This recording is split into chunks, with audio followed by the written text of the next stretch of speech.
Start करेंगे chapter biotechnology principle and process. Biotechnology, इस biotechnology का मतलब क्या है? कोई यूजिंग लाइव ऑर्गेनिजम्स और enzymes from organisms to produce products and process useful to humans. Biotechnology का मतलब क्या है? हम एक लाइव ऑर्गेनिजम्स को या फिर एक एंजाइम को किसी ऑर्गेनिजम्स के से यूज़ करा रहे हैं ताकि हम एक प्रोडक्ट बना सके जो कि हम ह्यूमंस के लिए यूज़फुल हो। अब जैसे कि एग्जांपल्स हैं हमारे इन विट्रो फर्टिलाइजेशन जो कि टेस्ट ट्यूब बेबी है, एक जीन को सिंथेसाइज करना, उसको यूज़ करना, एक डीएनए वैक्सीन को डेवलप करना और एक करेक्ट करना उसके डिफेक्टिव जीन्स को। ये सारे पार्ट्स हैं हमारे बायोटेक्नोलॉजी के। अब जैसे एक है EFB, European Federation of Biotechnology के अकॉर्डिंग जो ये है encompasses both traditional and modern view. इन्होंने क्या करा, ये इंक्लूड करती है दोनों ही मॉडर्न व्यू को और ट्रेडिशनल व्यू को। तो इनके अकॉर्डिंग क्या था? The integration of natural science and organisms, cells, part thereof and molecular analogues for products and services. इस लाइन का मतलब क्या है? द इंटीग्रेशन मतलब जो कॉम्बिनेशन है नेचुरल साइंस का और ऑर्गेनिजम्स का। नेचुरल साइंस जैसे क्या क्या हो गया, फिज़िक्स, केमिस्ट्री और बायो, मतलब एक कॉम्बिनेशन किसका? नेचुरल साइंस का हम लिविंग सेल्स के साथ, जो कि क्या इंक्लूड करेगा and molecular analogues for products and services, जो कि एक आर्टिफिशियल या सिंथेटिक मीडियम में जो इंटीमेट करेगा, मतलब एक लीड करेगा किसको? नेचुरल वंस को, ताकि एक प्रोडक्ट या फिर एक सर्विस जैसे कि मेडिसिन या केमिकल्स बन सके, जो रिजेंबल करेगा या फंक्शन करेगा with those found in the living cells. Principle of biotechnology, हमारे अमंग मैनी कई सारों में दो टेक्निक्स ऐसी हैं जो इनेबल करती हैं बर्थ टू मॉडर्न बायोटेक्नोलॉजी, जो कि है जेनेटिक इंजीनियरिंग और bio process engineering. Genetic engineering ये क्या करती है? ये अल्टर कर देती है, चेंज कर देती है जेनेटिक मटेरियल की केमिस्ट्री को, डीएनए की या आरएनए की, ताकि हम इसको इंट्रोड्यूस्ड करा सके एक होस्ट के ऑर्गेनिज्म में और ये इस होस्ट ऑर्गेनिज्म का फिनोटाइप चेंज कर सके। बायो प्रोसेस इंजीनियरिंग, इसमें क्या होता है? हम मेंटेनेंस ऑफ स्टेराइल मतलब बिना किसी माइक्रोब के है, तो microbial contamination free ambience in chemical engineering process to enable growth of only the desired microbes या eukaryotic cell in large quantities for the manufacture of biotechnological products जैसे कि antibiotics, enzymes और वैक्सीन। इसमें क्या होता है? मेंटेनेंस कराया जाता है कि स्टेराइल एम्बियंस का एक केमिकल इंजीनियरिंग में, ताकि ये इनेबल कर सके सिर्फ और सिर्फ डिज़ायरेबल माइक्रोब्स या यूकैरियोटिक सेल्स की ग्रोथ को एक लार्ज क्वांटिटी में, ताकि हम किस चीज़ के लिए? मैन्युफैक्चर के लिए, जैसे कि बायोटेक्नोलॉजिकल प्रोडक्ट्स के लिए, जैसे कि हमारी एंटीबायोटिक्स हो गई, एंजाइम्स हो गए और वैक्सीन्स हो गई। अब एसेक्सुअल रिप्रोडक्शन जो कि प्रिजर्व करता है जेनेटिक इन्फॉर्मेशन को, लेकिन सेक्सुअल इन्फॉर्मेशन परमिट्स करता है, लीड करता है वेरिएशन को। अब ट्रेडिशनल हाइब्रिडाइजेशन के अकॉर्डिंग ये लीड करता है इंक्लूजन और मल्टीप्लिकेशन अनडिज़ायरेबल जीन का अलॉन्ग विद डिज़ायरेबल जीन। मतलब इसमें क्या हो जाता है? इंक्लूजन हो जाता है और मल्टीप्लिकेशन हो जाता है अनडिज़ायरेबल जीन का डिज़ायरेबल जीन के साथ।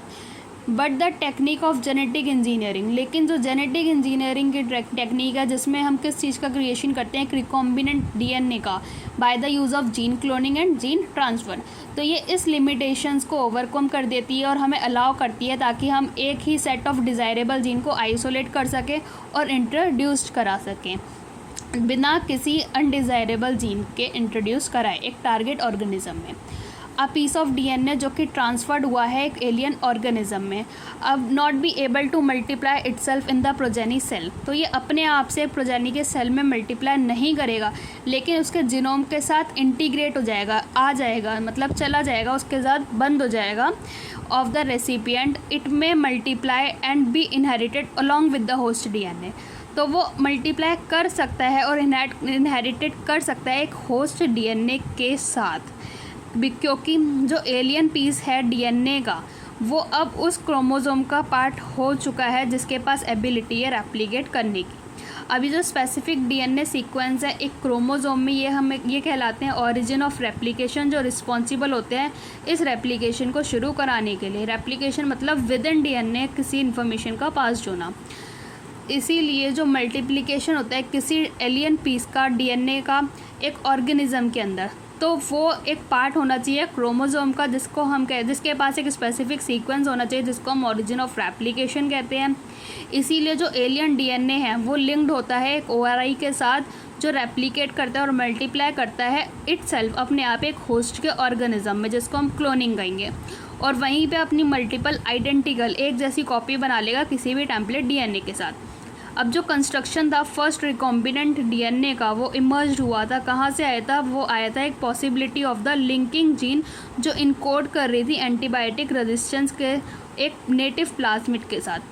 प्लाज्मिड वो होता है जो autonomously replicating circular extra chromosomal DNA होता है। अब वो किसके साथ होगा? Bye linking gene encoding antibiotic resistance with native plasmid of किसके? साल्मोनेला टाइफिनोरियम के।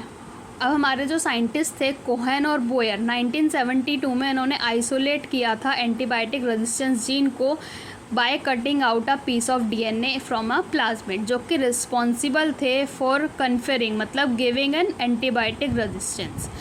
अब cutting of DNA at specific locations, DNA की कटिंग कुछ स्पेसिफिक लोकेशंस पे कराई जाती है मॉलिक्यूलर सीजर्स के द्वारा, जिसको हम रेस्ट्रिक्शन एंजाइम्स कहते हैं। अब ये जो कट पीस है डीएनए का ये लिंक्ड कराया जाता है एक प्लाज्मिड डीएनए के साथ जो एक्ट करेगा एज अ वेक्टर। वेक्टर क्या करेगा? ये ट्रांसफर्ड पीस ऑफ डीएनए है जो उसके साथ अटैच्ड हुआ होगा। जैसे कि सेम हमारा मस्कीटो, जैसे कि हमारी लाइफ साइकिल में होता है, प्लाज्मोडियम की लाइफ साइकिल में होता है एक मस्कीटो जो कि एक इंसेक्ट वेक्टर है जो ट्रांसफ़र करा देता है मलेरियर पैरासाइट को इनटू ह्यूमन बॉडी। ऐसे ही सेम वे में जो कि एक प्लाज्मिड जो कि वेक्टर है ये डिलीवर करा रहा है एक एलियन पीस ऑफ डीएनए को एक होस्ट के ऑर्गेनिज्म में। तो ये जो लिंकिंग है एंटीबायोटिक रेजिस्टेंस जीन की प्लाज्मिड वेक्टर के साथ ये कराई जाती है, मतलब लिंकिंग मतलब जोड़ना।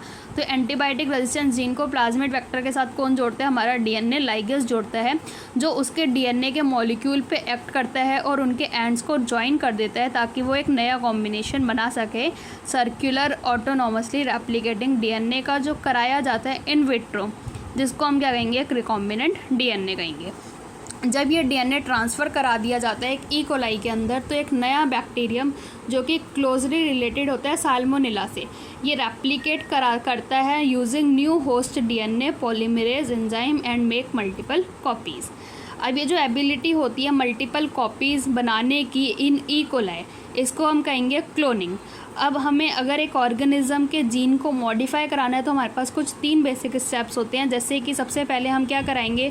हम सबसे पहले एक डीएनए को आइडेंटिफाई कराएंगे, identification of DNA with the desirable gene. DNA को आइडेंटिफाई कराएंगे विद द डिज़ायरेबल जीन के साथ। फिर उस आइडेंटिफाइड डीएनए को होस्ट के अंदर इंट्रोड्यूस कराएंगे, और जो उस आइडेंटिफाइड डीएनए को जिसको हमने होस्ट के अंदर इंट्रोड्यूस कराया था उसको मेंटेन कराएंगे होस्ट के साथ और ट्रांसफ़र कर देंगे उस डीएनए को उसकी प्रोजेनी में।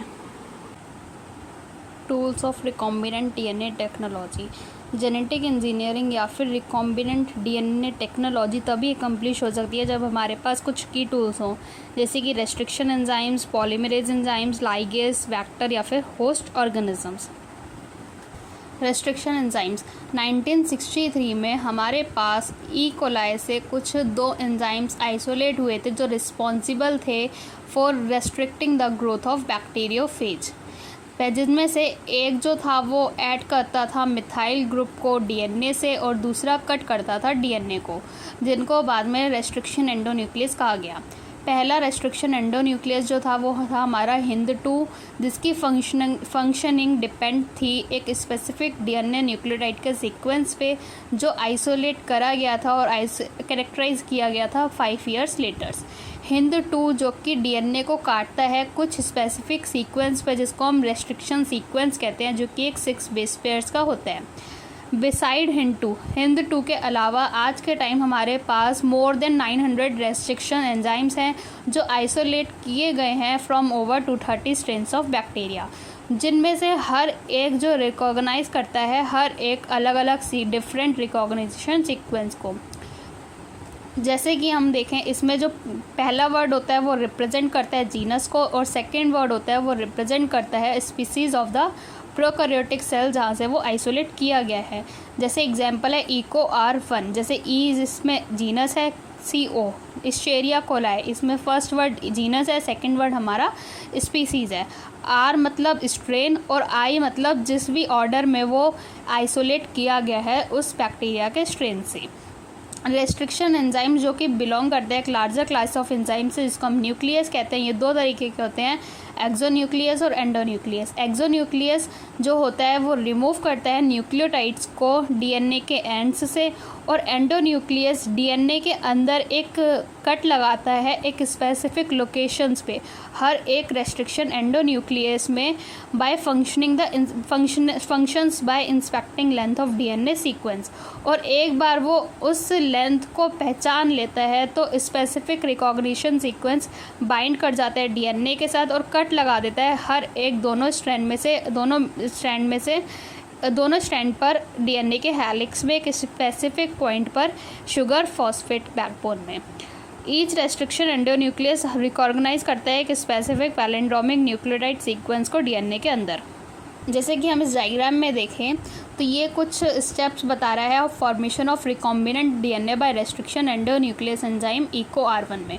तो सबसे पहले ये एक्शन कर रहा है रेस्ट्रिक्शन एंजाइम पे। ये the enzymes cut both DNA strands at the same side. जो एंजाइम है वो दोनों डीएनए के स्ट्रैंड्स को सेम साइड पे काट रहा है, जैसे कि G और A के बीच में, तो यहाँ पे भी G और A के बीच में, जहाँ पे मेरा एक वेक्टर डीएनए लिया है और दूसरा फॉरेन डीएनए लिया है। फॉरेन डीएनए में भी जो EcoR1 है वो कट करेगा डीएनए को बिटवीन ग्वानिन और एडेनिन के बेस पेयर्स के बीच में, तभी करेगा जब वो GAATTC अगर उस डीएनए में प्रेजेंट होगा, ये वाला सीक्वेंस। तो ये दोनों को क्या करा, अब यहाँ से स्टिकी एंड्स बन के आ गए। ये जो हैंगिंग एंड्स है इनको हम स्टिकी एंड्स कहते हैं। यहाँ से फिर क्या हुआ, ये दोनों स्टिकी एंड्स के डीएनए फ्रैगमेंट्स को जोड़ दिया एक एंजाइम्स की मदद से, जिसको हम डीएनए लाइगेज कहते हैं, जिससे कि हमारा रिकॉम्बिनेंट डीएनए बन के आ गया। अब पैलिंड्रोमिक क्या होता है, डीएनए में पैलिंड्रोमिक एक ऐसा सीक्वेंस ऑफ बेस पेयर है जो रीड करता है सेम। हम दोनों साइड से अगर हम एक ओरिएंटेशन सेम रखें तो दोनों साइड से वो सेम रीड करा जाएगा। जैसे एग्जांपल 5' to 3' रीड करेंगे तो GAATTC, ऐसे ही इसमें 5' to 3' रीड करेंगे तो GAATTC। अब रेस्ट्रिक्शन एंजाइम कट करता है सेंटर से थोड़ा सा दूर between two same base pairs on opposite strand, जिसकी वजह से ये लीव कर देता है सिंगल स्ट्रैंडेड पोर्शन को दोनों एंड्स पे, जिसको हम हैंगिंग स्ट्रैंड्स या फिर स्टिकी एंड्स भी कहते हैं। इनको नाम इसीलिए दिया जाता है ऐसा क्योंकि ये हाइड्रोजन बॉन्ड बनाते हैं अपने कॉम्प्लीमेंट्री कट काउंटर पार्ट्स के साथ और बाद में जॉइंट हो जाते हैं बाय यूजिंग डीएनए लाइगेज। जैसे कि अगर मैं यहाँ पे हम एक फॉरेन डीएनए लें और एक वेक्टर डीएनए जो कि प्लाज्मिड है, उन दोनों को एक सेम रेस्ट्रिक्शन एंजाइम से काटा जा रहा है, डीएनए को भी, वेक्टर डीएनए को और फॉरेन डीएनए को एक स्पेसिफिक पॉइंट्स पे। अब ये जो दोनों डीएनए है और हमारा प्लाज्मिड है, डीएनए और प्लाज्मिड, इन दोनों को ज्वाइन कर दिया जा रहा है बाय यूजिंग लाइगेज, जिसकी वजह से हमारा रिकॉम्बिनेंट डीएनए बन के आ गया, जिसको हमने ट्रांसफॉर्म कराया इस इकोलाई के अंदर, जिससे कि उसने अपने क्लोनिंग कर ली। ये है एक representation of recombinant DNA technology. Nucleus है, ये फॉर्म करता है recombinant DNA molecule of DNA, जो कि कंपोज होता है डीएनए का अलग अलग सोर्स या जीनोम से। एक रिकॉम्बिनेंट डीएनए मॉलिक्यूल तब तक नहीं बन सकता जब तक एक वेक्टर या फिर सोर्स डीएनए को एक सेम रेस्ट्रिक्शन एंजाइम से ना काटा जाए। Separation and isolation of DNA fragments. अब ये जो डीएनए की कटिंग होती है रेस्ट्रिक्शन एंडोन्यूक्लियस के द्वारा, ये रिजल्ट्स होती है डीएनए के फ्रैगमेंट्स में, जो कि सेपरेटेड होते हैं टेक्निक से, जिसको कहा जाता है जेल इलेक्ट्रोफोरेसिस।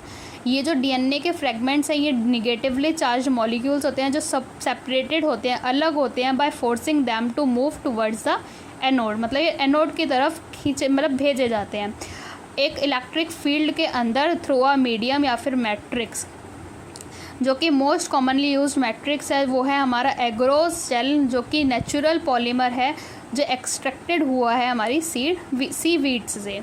अब ये जो फ्रेगमेंट्स हैं सेपरेटेड किए जाते हैं अकॉर्डिंग टू देयर साइज़ एक सीविंग इफेक्ट के ज़रिए, जो प्रोवाइडेड होता है बाय एग्रोस जेल, जिसमें जो सबसे छोटा फ्रेगमेंट का साइज़ होता है वो उतना ही ज़्यादा दूर जाता है टुवर्ड्स एनोड।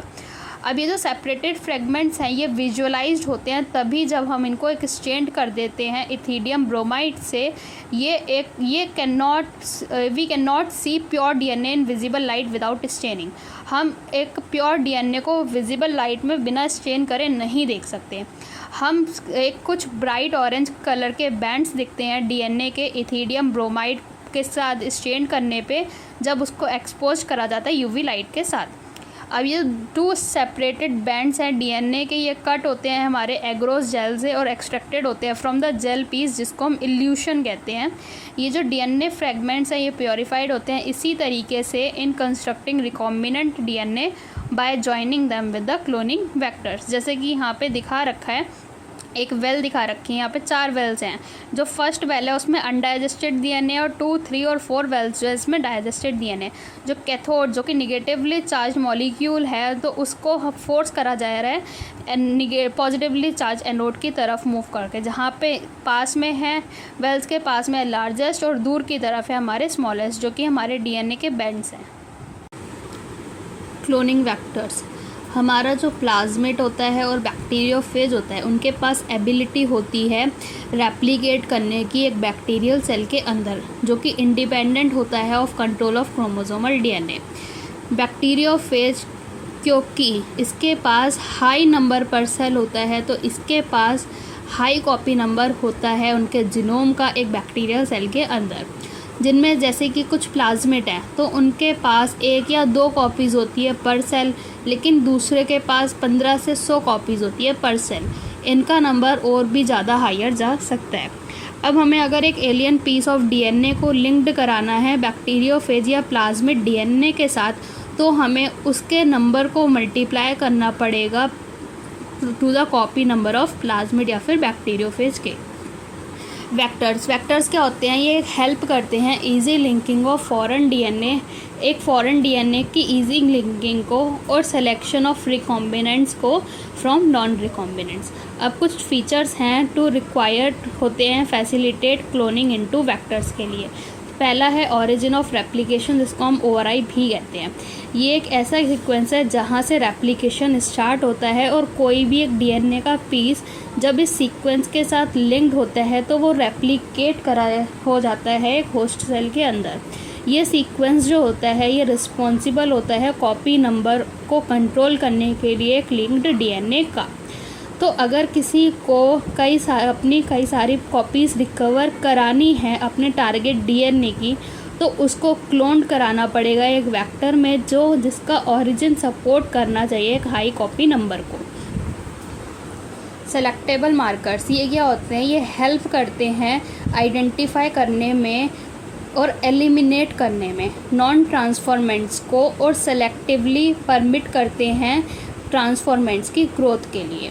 अब ट्रांसफॉर्मेशन एक ऐसा प्रोसीजर है जिसकी वजह से एक डीएनए का पीस इंट्रोड्यूस्ड कराया जाता है एक होस्ट के बैक्टीरियम में, जिससे जो जीन्स होता है जो इनकोड रेजिस्टेंस टू एंटीबायोटिक, जो इनकोड करता है रेजिस्टेंस टू एंटीबायोटिक, जैसे कि एम्फिसिलिन हो गया, क्लोरामफेनिकल, टेट्रासाइक्लिन या फिर कैनामाइसिन।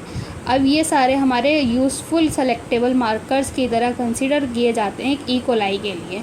अब जो हमारा नॉर्मल ई कोलाई का सेल होता है ये इन सारे रेजिस्टेंस को कैरी नहीं करता against any of this antibiotics.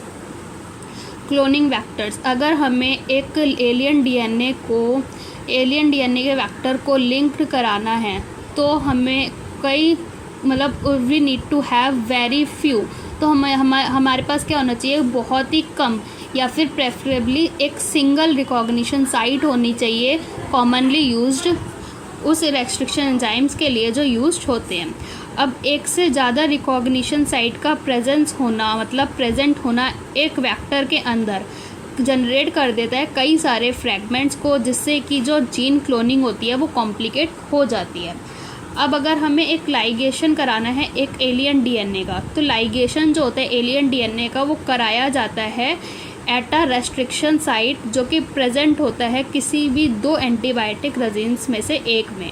जैसे कि अगर हमें लाइगेट कराना है एक फॉरेन डीएनए को बाम H1 साइट पे टेट्रासाइक्लिन रेजिस्टेंस जीन में वेक्टर PBR 322 में। तो जो रिकॉम्बिनेंट प्लाज्मिड होगा वो लूज़ कर देगा टेट्रासाइक्लिन रेजिस्टेंस को, जो किसकी वजह से, due to insertion of foreign DNA. जैसे ही फॉरेन डीएनए आ जाएगा तो वो लूज़ कर देगा टेट्रासाइक्लिन रेजिस्टेंस को। पर फिर भी but it can still be selected out from, लेकिन अभी भी ये सेलेक्टेड हो सकते हैं नॉन रिकॉम्बिनेंट्स में से by plating the transformants on ampicillin containing medium. कैसे हो सकता है नॉन ट्रांसफॉर्मेंट से कैसे सिलेक्टेड हो सकता है? अगर हम उस ट्रांसफॉर्मेंट को एम्फिसिलिन कंटेनिंग मीडियम पे प्लेट करा दें तो जो ट्रांसफॉर्मेंट्स होंगे वो ग्रो कर जाएंगे एम्फिसिलिन कंटेनिंग मीडियम पे, तो फिर वो ट्रांसफर्ड हो जाएंगे उस मीडियम पे जो कंटेन करेगा टेट्रासाइक्लिन। अब जो रिकॉम्बिनेंट्स होंगे वो ग्रो कर जाएंगे एम्फिसिलिन कंटेनिंग मीडियम पे, लेकिन नहीं हो पाएंगे, नहीं ग्रो हो पाएंगे जो कि टेट्रासाइक्लिन कंटेनिंग रेजिस्टेंस जीन होगा। अब बट जो नॉन रिकॉम्बिनेंट्स होंगे वो ग्रो कर जाएंगे एक मीडियम पे जो कंटेन करेगा दोनों ही एंटीबायोटिक्स को। अब एक एंटीबायोटिक रेजिस्टेंस जीन जो कि हेल्प करता है ट्रांसफॉर्मेंट्स को सिलेक्ट करने में, बल्कि और वेरस जो दूसरा एंटीबायोटिक रेजिस्टेंस जीन होता है वो इनएक्टिवेट हो जाता है ड्यू टू इंसर्शन, मतलब आने की वजह से इंसर्ट होने की वजह से वो इनएक्टिवेट हो जाता है। किसकी वजह से? एक एलियन डीएनए के आने की वजह से, और हेल्प करता है रिकॉम्बिनेंट्स को सेलेक्ट करने में। जैसे कि अगर हम यहाँ पे डायग्राम में देखें तो ये एक वेक्टर है जो कि PBR322 का है। इसके पास अपनी दो रेस्ट्रिक्शन, जैसे यहाँ पे जो एंटीबायोटिक रेजिस्टेंस जीन है इसके पास अपनी दो एंटीबायोटिक रेजिस्टेंस जीन है, एम्फिसिलिन और टेट्रासाइक्लिन।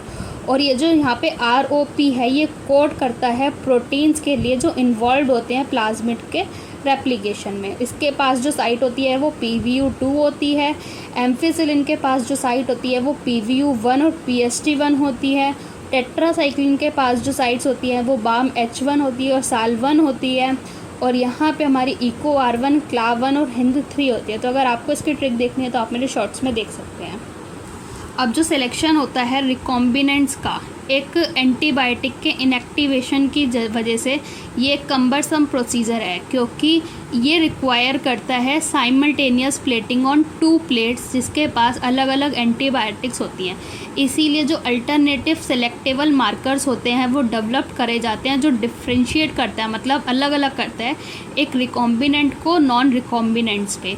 किसके बेसिस पे? On the basis of their ability to produce colour in the presence of chromogenic substrate.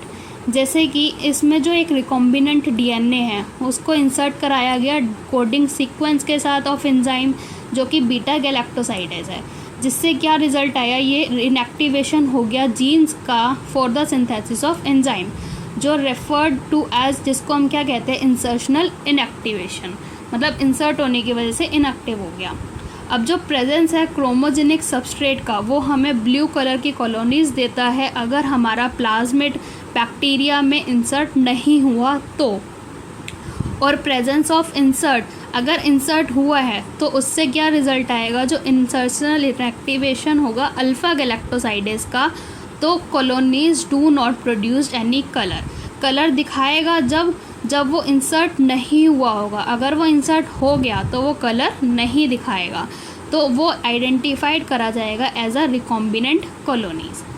अब fourth, vectors for cloning gene in plants and animals, जैसे कि एग्रोबैक्टीरियम ट्यूमेफिशियंस जो कि एक पैथोजन है कई सारे डाइकॉट प्लांट का, ये डिलीवर करता है एक एलियन पीस ऑफ डीएनए जिसको हम tDNA या फिर ट्रांसफॉर्म नॉर्मल जो tDNA कहते हैं, जो कि ट्रांसफ़र करता है नॉर्मल प्लांट सेल को एक ट्यूमर में और डायरेक्ट कर देता है इस ट्यूमर सेल्स को ताकि ये प्रोड्यूस कर सके कुछ केमिकल्स जो इस पैथोजन को रिक्वायर्ड होते हैं। ऐसे ही सिमिलरली एक रेट्रोवायरस होता है एनिमल्स के अंदर जिनके पास एबिलिटी होती है to transform normal cells into cancerous cells, मतलब एक नॉर्मल सेल को कैंसर सेल में ट्रांसफ़र करने की। अब ये जो आर्ट है इस डिलीवरिंग जीन्स बाय पैथोजन एक यूकैरियोटिक होस्ट में जनरेटेड होती है by the knowledge to transform these cells of pathogen into useful vectors for the delivering gene of interest to humans। अब जैसे कि हमारा जो TI प्लाज्मिड होता है एग्रोबैक्टीरियम ट्यूमेफिशियन का, ये मॉडिफाइड किया जाता है क्लोनिंग वेक्टर में जो कि अब नो मोर पैथोजेनिक, मतलब अब जो कि अब और ज़्यादा प्लांट्स के लिए पैथोजेनिक नहीं है, लेकिन अभी भी ये यूज़ करा जाता है as a mechanism to deliver gene of our interest, मतलब हमारी इंटरेस्टेड जीन को डिलीवर करने में यूज़ करा जाता है अभी भी इनटू वैरायटी ऑफ प्लांट्स। ऐसे ही similarly retrovirus has been disarmed and now use to deliver desirable gene. अब ये यूज़ करा जाता है टू डिलीवर डिज़ायरेबल जीन एक एनिमल सेल में। तो एक बार अगर जीन या फिर एक डीएनए फ्रेगमेंट लाइगेट हो गया एक सूटेबल वेक्टर के अंदर, तो ट्रांसफ़र कर दिया जाएगा एक बैक्टीरियल, प्लांट या फिर एनिमल के होस्ट में, जहाँ पे अपने आप को मल्टीप्लाई कर देगा। कॉम्पिटेंट होस्ट किस चीज़ के लिए काम आता है? For transformation with recombinant DNA. अब ये डीएनए जो कि हाइड्रोफिलिक मॉलिक्यूल होने के बाद भी ये पास नहीं कर पाता सेल मेम्ब्रेन, मतलब हाइड्रोफिलिक है, मतलब ये सॉल्यूबल होता है, तो सॉल्यूबल होने के बाद भी ये सेल मेम्ब्रेन को पास नहीं कर पाता। क्यों नहीं कर पाता? क्योंकि ये जो मेम्ब्रेन है ये प्राइमरीली कंपोज्ड होती है एक हाइड्रोफोबिक लिपिड बाइलेयर की। तो अगर to force bacteria to take up the plasmid, तो बैक्टीरियल सेल को क्या होना चाहिए? कॉम्पिटेंट होना चाहिए ताकि वो डीएनए ले सके। ये कराया जाता है बाय ट्रीटिंग दैम विद एक specific concentration of divalent cation की, जैसे कि कैल्शियम 2+ है, जिससे क्या हो जाता है? एफिशिएंसी इंक्रीज हो जाती है within which DNA enters the bacterium through pores in its cell wall. अभी जो रिकॉम्बिनेंट डीएनए है फोर्स करा जाता है कुछ सेल्स के अंदर by incubating the cells with recombinant DNA ice में, जो कि फॉलोअप्ड होता है by placing them briefly at 42 degree Celsius, जो कि एक हीट शॉक मेथड है, and then putting back them on ice, और फिर उसको हम वापसी आइस पे रख देते हैं, जिसकी वजह से ये जो इन बैक्टीरिया है ये इनेबल हो जाता है to take up the recombinant DNA. This is not only way to introduce alien DNA into host cell. ये सिर्फ एक तरीका नहीं है कि हमें एलियन डीएनए को होस्ट सेल में डालना है, बल्कि और भी है, जैसे कि माइक्रो इंजेक्शन। ये क्या करते हैं? एक रिकॉम्बिनेंट डीएनए को डायरेक्टली इंजेक्ट कर देता है एनिमल सेल के न्यूक्लियस के अंदर। दूसरा है बायोलिस्टिक या फिर जीन गन मेथड। इसमें क्या होता है? ये प्लांट्स के लिए होता है, जिसमें सेल्स बम्बार्डेड किया जाते हैं हाई वेलोसिटी माइक्रो पार्टिकल्स के साथ, जो कि गोल्ड है या फिर टंगस्टन है, जो कोटेड होता है डीएनए से। अब ये यूज़ करता है डिसआर्म्ड पैथोजन वेक्टर्स, जो कि अलाउ करता है to infect the cell to transfer recombinant DNA into the host. जी, आरडीएनए रिकॉम्बिनेंट डीएनए टेक्नोलॉजी का प्रोसेस क्या है?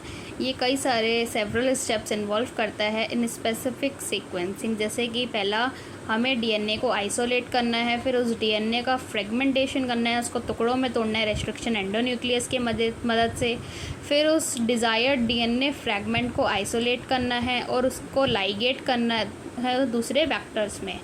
ये जो ट्रांसफरिंग रिकॉम्बिनेंट डीएनए है इसको होस्ट में ये जो रिकॉम्बिनेंट डीएनए है उसको फिर होस्ट में ट्रांसफ़र करना है। उसके बाद जो कल्चरल होस्ट मीडियम होगा उसको हमें मीडियम में बनाना है, एक लार्ज स्केल पे कल्चर करना है उस होस्ट सेल को, और फिर जो हमारा डिज़ायर्ड प्रोडक्ट होगा उसको एक्सट्रैक्ट करना है। तो पहला आता है आइसोलेशन ऑफ जेनेटिक मटेरियल, जो कि डीएनए है। न्यूक्लिक एसिड हमारा जेनेटिक मटेरियल है हर ऑर्गेनिज्म के अंदर बिना किसी एक्सेप्शन के, जिसमें मेजॉरिटी जो होता है वो डीएनए होता है। तो अगर हमें डीएनए को हमें अगर कट करना है डीएनए को, तो वो अपनी प्योर फॉर्म में होना चाहिए बिना किसी अदर मैक्रोमोलिक्यूल्स के साथ। जैसे कि जो डीएनए है वो इनक्लोज होना चाहिए मेम्ब्रेन के अंदर, ताकि हम उसकी सेल मेम्ब्रेन को सेल को तोड़ सकें और रिलीज़ कर सके वो डीएनए को अलॉन्ग विद मैक्रोमोलिक्यूल्स, जैसे कि आरएनए, प्रोटीन्स, पॉलीसेक्रियाइड्स एंड लिपिड्स। कुछ एंजाइम्स से, जैसे कि लाइसोजाइम बैक्टीरिया में, सेल्यूलेस प्लांट सेल में, और काइटिनेस फंगस के लिए। जीन्स जो कि लोकेटेड होते हैं लॉन्ग मॉलिक्यूल ऑफ डीएनए में, वो इंटरवाइंड होते हैं, मतलब बंधे हुए होते हैं प्रोटीन्स के साथ, जैसे कि स्ट्रोन्स होते हैं। आरएनए जो कि रिमूव्ड होता है राइबोन्यूक्लियस से, और प्रोटीन्स प्रोटीएज से। और कुछ अदर मॉलिक्यूल्स जो रिमूव्ड होते हैं, बाकी कई जो अदर मॉलिक्यूल्स होते हैं वो रिमूव्ड होते हैं एक अप्रोप्रिएट ट्रीटमेंट के साथ। और प्योरीफाइड डीएनए जो होता है वो प्रेसिपिटेट आउट बाहर निकाल दिया जाता है चिल्ड इथेनॉल को ऐड करने के बाद, जो कि एक सस्पेंशन में फाइन थ्रेड्स की तरह दिखता है।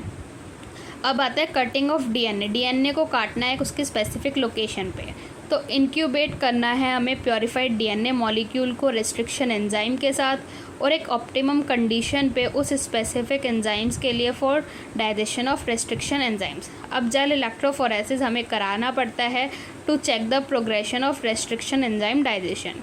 डीएनए जो कि निगेटिवली चार्ज है, ये टूवर्ड्स कहाँ जाता है? ये पॉजिटिवली इलेक्ट्रॉन मतलब एनोड की तरफ जाएगा, और ये जो प्रोसेस है ये रिपीट होगा वेक्टर डीएनए के साथ भी।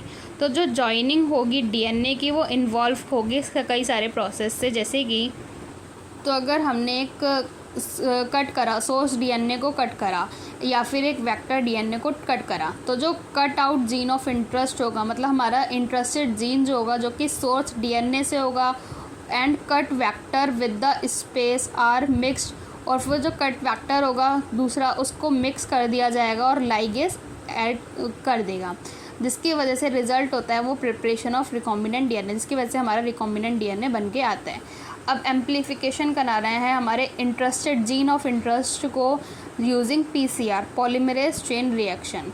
अब ये मल्टीपल कॉपीज़ जो होती हैं जो जीन ऑफ इंटरेस्ट की, जो कि डीएनए है हमारा, वो सिंथेसाइज कराया जाता है इन विट्रो, मतलब लैब्स के अंदर 2 सेट्स ऑफ प्राइमर्स को यूज़ करके, जो कि क्या होते हैं कि स्मॉल केमिकली सिंथेसाइज्ड ओलिगोन्यूक्लियोटाइड्स, जो कि कॉम्प्लीमेंटरिटी होते हैं to the regions of DNA, और एंजाइम्स डीएनए पॉलीमरेज।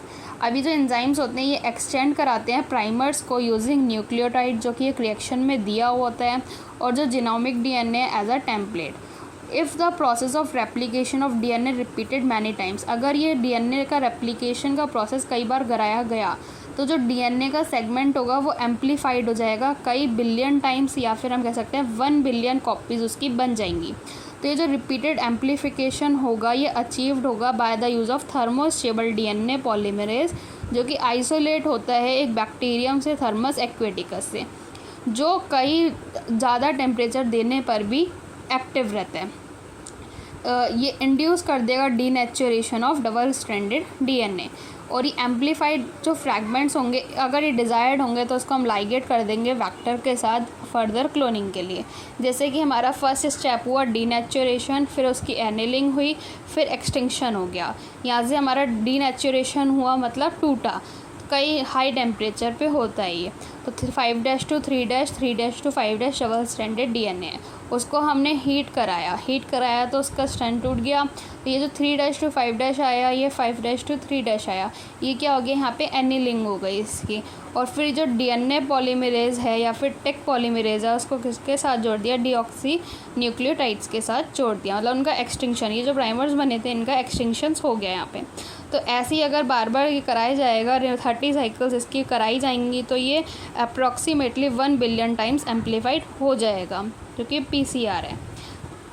अब अगर हमें अपने रिकॉम्बिनेंट डीएनए को इंसर्ट कराना है एक होस्ट सेल के या फिर ऑर्गेनिज्म में, रिकॉम्बिनेंट डीएनए जो कि दूसरे ऑर्गेनिज्म का डीएनए है, तो सेवरल मेथड्स होते हैं, कई सारे मेथड्स होते हैं डीएनए को लाइगेट करने के लिए इनटू रेसिपिएंट सेल। अभी जो रेसिपिएंट सेल है, मतलब जो सेल ले रहा है, ये after making them competent to receive, ये क्या कर लेता है, डीएनए ले लेता है जो कि उसकी सराउंडिंग में प्रेजेंट होते हैं, ताकि ये जो रिकॉम्बिनेंट डीएनए है ये उन जीन्स को बियर कर सके जो रेजिस्टेंस होते हैं एंटीबायोटिक के लिए, जैसे कि एम्फिसिलिन, और ट्रांसफ़र कर दिए जाते हैं ई कोलाई के सेल्स में। अभी जो होस्ट सेल है ये ट्रांसफॉर्म्ड होता है एम्फिसिलिन रेजिस्टेंस सेल में, और अगर हमें इसको स्प्रेड कराना है, if we spread transformed cell on a agar plate जो कि कंटेन कर रहा है एम्फिसिलिन को, तो सिर्फ ट्रांसफॉर्मेंट्स ही ग्रो होंगे, और जो अनट्रांसफॉर्मेंट्स रेसिपिएंट होंगे वो मर जाएंगे, क्योंकि सिंस जो कि due to ampicillin resistance gene one is able to select a transformed cells in the presence of ampicillin. तो एम्फिसिलिन रेजिस्टेंस जीन होने की मदद से, जो एम्फिसिलिन होने की मदद से वो एक ही को सेलेक्ट कर पाता है। अब ये जो एम्फिसिलिन रेजिस्टेंस जीन होगा इसकी को हम कहेंगे selectable marker. Fifth process obtaining the foreign gene product. When we insert the piece of alien DNA, जब हम एक एलियन पीस डीएनए को इंसर्ट कराएंगे क्लोनिंग वेक्टर में और ट्रांसफ़र करा देंगे उसके बैक्टीरियल, प्लांट या फिर एनिमल सेल में, तो जो एलियन डीएनए होगा वो मल्टीप्लाई हो जाएगा in almost all recombinant technologies. अब ये अल्टीमेटली एम कर देगा एक डिज़ायरेबल प्रोटीन को प्रोड्यूस करने में, तो hence there is need for recombinant DNA to be expressed.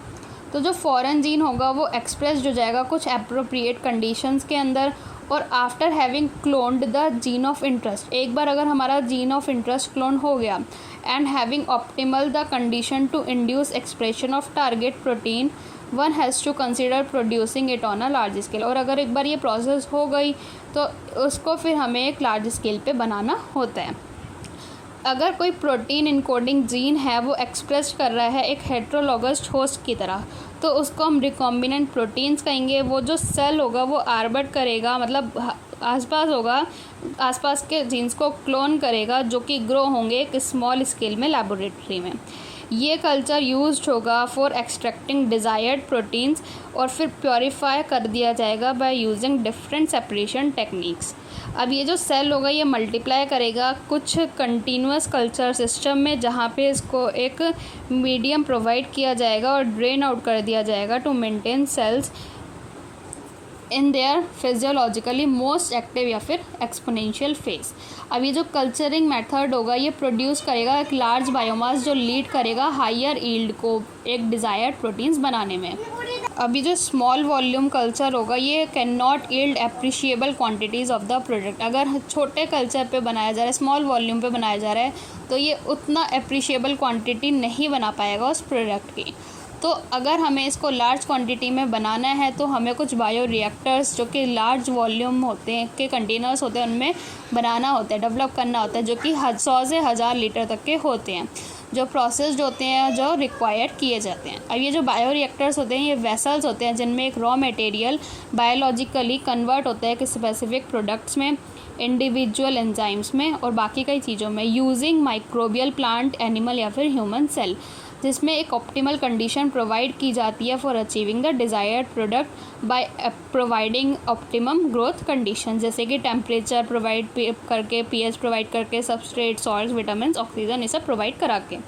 अभी जो मोस्ट कॉमनली यूज्ड टाइप्स होते हैं वो हमारे स्टायरिंग टाइप्स बायो रिएक्टर्स होते हैं। ये जो स्टायर टैंक है ये यूजुअली सिलेंड्रिकल होता है या कर्व्ड बेस का होता है, ताकि जो रिएक्टर्स का कंटेंट है उनकी मिक्सिंग बहुत अच्छे से हो सके।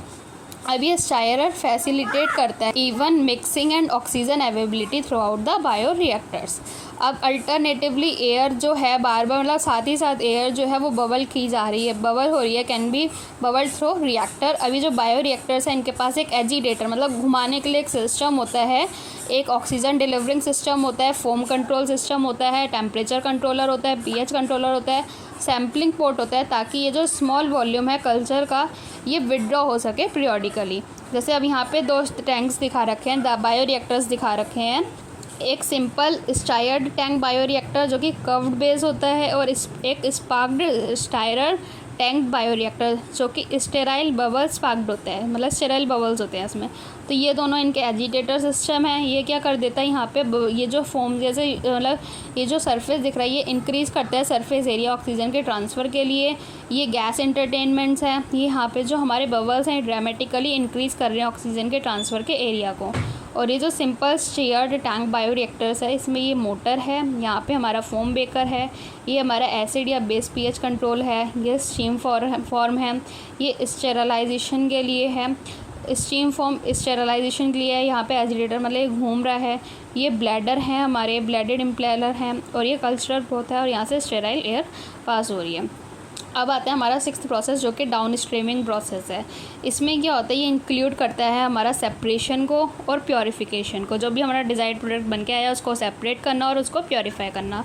अभी जो प्रोडक्ट होता है ये फॉर्म्यूलेटेड होता है कुछ सुटेबल प्रिजर्वेटिव्स में। तो ये जो फॉर्म्यूलेशन है ये अंडरगो होता है कई सारे क्लिनिकल ट्रायल्स से, जैसे कि ड्रग्स के केस में होता है। अभी जो स्ट्रिक्ट क्वालिटी कंट्रोल टेस्टिंग होती है ये वैरी करती है प्रोडक्ट से प्रोडक्ट पे।